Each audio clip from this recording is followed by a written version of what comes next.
السلام علیکم. وعلیکم السلام ورحمۃ اللہ وبرکاتہ. جی کون کہاں سے بات کر رہے ہیں؟ جی میرا نام غلام ہے, میں حیدرآباد سے بات کر رہا ہوں.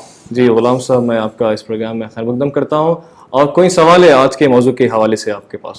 تو کیا ہم روزے کی حالت میں منہ دھونے کے لیے ٹوتھ برش کر سکتے ہیں؟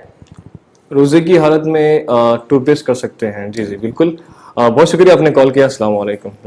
اور دوسرا جو بھائی نے سوال کیا, جی ہاں, اس کا روزے کی حالت روزے کی حالت میں دیکھیے, کئی لوگ ٹوتھ پیسٹ کرتے ہیں تو مٹھاس جو ہے حلق پہ جانے کا ڈر ہوتا ہے, جی اس وجہ سے علماء کرام نے منع کیا. جی جو علماء کرام اجازت دیے ہیں تو وہ لوگ اس شرط پہ اجازت دیتے ہیں کہ بھئی آپ بہت ہی بغیر مزے والا, زیادہ طاقتور مزے والا نہیں, جیسے مسواک ہوتا ہے, مسواک تو کر سکتے ہیں بالکل سنت ہے, لیکن آپ ٹوتھ پیسٹ کرتے ہیں تو بہت ہی کم مزے والا, اوپر کرتے ہیں, حلق پار نہ کرے. دیکھیں آپ نے کتنی شرطیں لگا رہے ہیں. جی جی جی تو اگر کوئی شرطیں پوری کرتا ہے تو وہ لوگ اجازت دیتے ہیں. جی جی لیکن اکثر چونکہ اس پر عمل کرنا ذرا مشکل ہو جاتا ہے, کیونکہ آدمی کا جب منہ میٹھا ہوتا ہے تو کب جو ہے حلق پار کر جائے, تو ایسے وقت اس کو ڈرنا چاہیے, اپنے روزے کے بارے میں احتیاط کرنا چاہیے.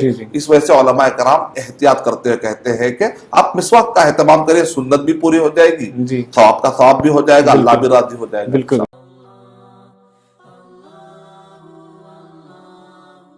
For authentic Islamic information, please log on to www.askislampedia.com.